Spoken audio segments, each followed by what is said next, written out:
Estados Unidos liberó a los dos sobrinos de la primera dama venezolana y que habían sido detenidos en 2017 y condenados en Nueva York por narcotráfico.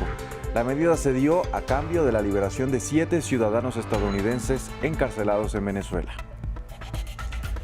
Protestas en Ecuador. Cientos de personas salieron a las calles de Quito para denunciar la ola de feminicidios y exigir garantías para la protección de las mujeres. La manifestación se da tras el asesinato de María Belén Bernal, quien fue encontrada muerta tras visitar a su esposo en una escuela policial. Los principales candidatos a la presidencia de Brasil cerraron su último día de actividades de campaña de cara a las elecciones y en las que 156 millones de personas están llamadas a votar. En nuestra serie de informes especiales les contamos en qué contexto se dan estos comicios. Hola, bienvenidos a las noticias de América en France 24, los saluda Andrés Mesa Muñoz. Empezamos con una noticia que involucra a Estados Unidos y Venezuela. El presidente Joe Biden emitió una orden de perdón y liberación para 2 ciudadanos venezolanos. Se trata de los 2 sobrinos de la primera dama venezolana Cilia Flores, que fueron condenados en Nueva York en 2017 a cumplir 18 años de prisión por narcotráfico. La orden fue firmada hace semanas, pero no se conoció hasta este sábado. A cambio de su liberación, Venezuela dejó libres también a 7 ciudadanos estadounidenses. Así se pronunció la Casa Blanca al respecto. Hoy, después de años de estar detenidos injustamente en Venezuela, traemos a casa a Jorge Toledo, Tomeu Badel, Alirio Zambrano, José Luis Zambrano, José Pereira, Matthew Head y Osman Khan. Estas personas pronto se reunirán con sus familias y volverán a estar en los brazos de sus seres queridos donde pertenecen. Estoy agradecido por el arduo trabajo de los servidores públicos dedicados en todo el gobierno de los Estados Unidos que hicieron esto posible y que continúan cumpliendo con el compromiso inquebrantable de mi administración de mantener la fe en los estadounidenses rehenes y detenidos injustamente en todo el mundo. Previamente hablamos desde Caracas con nuestra corresponsal Daniela Zambrano, quien nos contó en qué contexto de las relaciones entre Estados Unidos y Venezuela se da este intercambio. Bueno, en el propio comunicado que emitió el gobierno de Nicolás Maduro dijo que estas liberaciones eran producto de las conversaciones que iniciaron en marzo de este año, cuando recordemos que una delegación de altos funcionarios de Estados Unidos visitó Caracas con total hermetismo y en el que se conversaron también de aliviar sanciones económicas a Venezuela para un eventual intercambio petrolero. También recordemos que en mayo de este año se levantaron las sanciones que pesaban sobre otro sobrino de la pareja presidencial, que fue tesorero nacional, Carlos Malpica, y se relajaron un poco las sanciones que pesaban sobre la estatal PDVSA para poder iniciar conversaciones con Chevron para unas eventuales actividades petroleras. Recordemos que toda esta reanudación o conversaciones que se han reanudado entre el gobierno de Nicolás Maduro y el gobierno de John Biden se han manejado con total secretismo, luego de que en enero de 2019 públicamente Nicolás Maduro rompiera relaciones con Estados Unidos bajo la administración de Donald Trump por reconocer a Juan Guaidó como presidente interino. En otras noticias de Venezuela, las intensas lluvias registradas en el país han afectado a más de 1 millar de familias en 4 estados del oeste durante los últimos meses. Así lo reportaron las autoridades regionales. En el estado Mérida, por ejemplo, no ha dejado de llover desde abril, según informó su gobernador, y quien agregó que unas 65 familias perdieron totalmente sus viviendas. En imágenes se ve cómo las fuertes corrientes cubren las calles y han destrozado carreteras enteras. Las precipitaciones también han causado la pérdida de cultivos agrícolas. Pasamos a Ecuador. Cientos de mujeres se tomaron las calles de Quito para rechazar los casos de feminicidios y exigir protección ante la ola de violencia machista.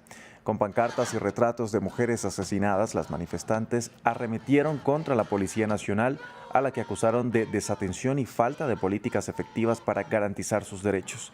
La movilización se dio en el marco de la investigación por el asesinato de la abogada María Belén Bernal, quien fue encontrada muerta después de visitar a su esposo, el principal sospechoso, en una escuela policial.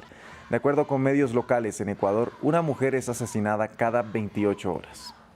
En este día nos damos cita por luchar contra este gobierno feminicida, transfemicida, que cada vez nos mata y viola nuestros derechos. Porque a nosotros no nos cuidan los policías, nos matan, nos asesinan día a día. Porque el Estado nos debe al momento más de 210 mujeres que han sido víctimas de femicidio, producto de la inoperancia inoperancia de políticas públicas, de la falta de cuidado de las mujeres y la vida de las mujeres en este estado heteronormado y patriarcal.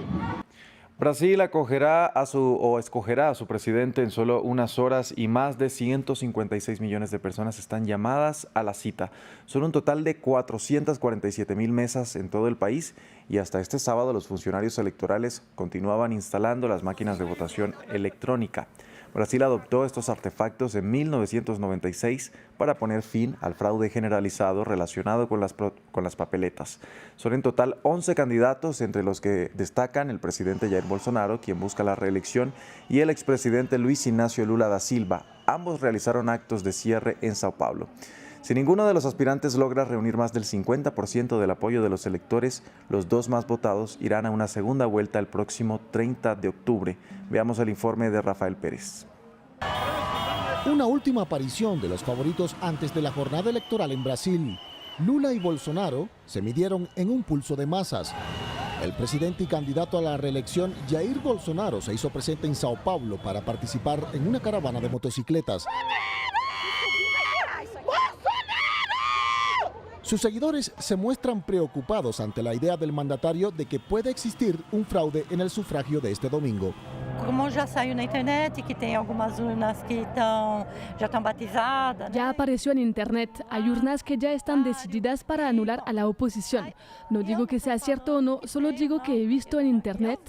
Si este tipo de cosas fueran ciertas, probablemente se complicarían las cosas. Pero aún así, nosotros somos muy numerosos en todas partes de Brasil. Hay un número muy grande en todos los lugares de Brasil. Bolsonaro dirige el país desde 2018. El ex capitán del ejército de 67 años moviliza en su mayoría a los brasileños más conservadores.